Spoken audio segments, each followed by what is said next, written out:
Hi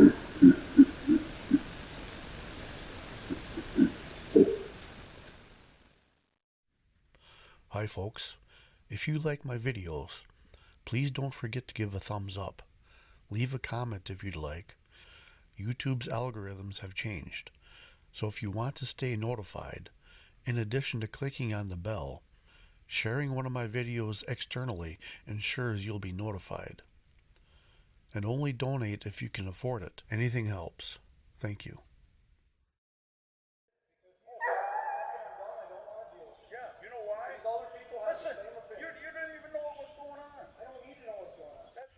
I hear bear hunters running their dogs every time I put my recorders out.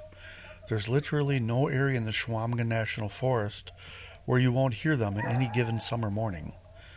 They can be heard from incredible distances. Most times they are far, but a few times they are near enough to my audio traps to where I can make out what they are saying. It's a mixed bag, really. On this particular morning, on the 21st of August of this past summer, they parked their truck on the service road on the nearest possible location to my recorder by the sounds of it, probably only about 100 feet away. This has happened before, not in this exact location, but if you do this audio sampling thing long enough, it's bound to happen. I don't like to eavesdrop on them, partly because I consider that somewhat of an invasion of privacy, and also the constant baying of their dogs can blow your eardrums out if you're not ready.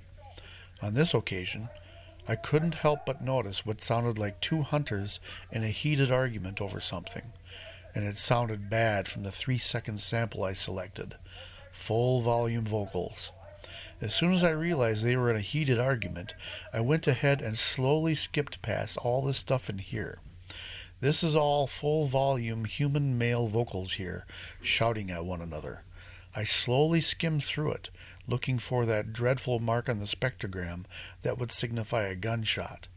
Thank God I didn't see one. So I scanned forward to this. This long pink dark shaft in the spectrogram is the telltale signature of a vehicle starting up and driving off. I just knew it.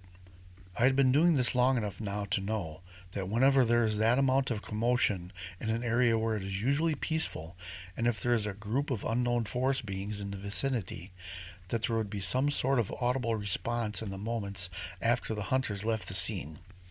I'll start the audio in the middle of their vehicle driving off, and show you what was heard in the moments after they left.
Well, that's what I had for you today. Sorry I haven't had much time to screen through the audio I gathered last summer.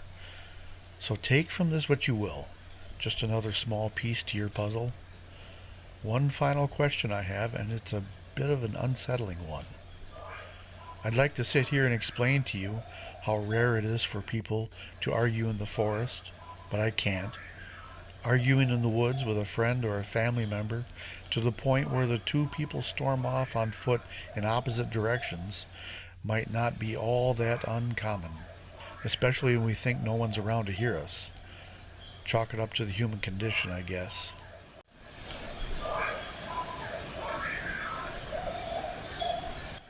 I fear that these loud verbal arguments that break the silence of the woods might elicit elevated levels of adrenaline in these beings if nearby, much like spectators at a boxing match. It's a very primate kind of thing, not too far-fetched an idea, I'm afraid.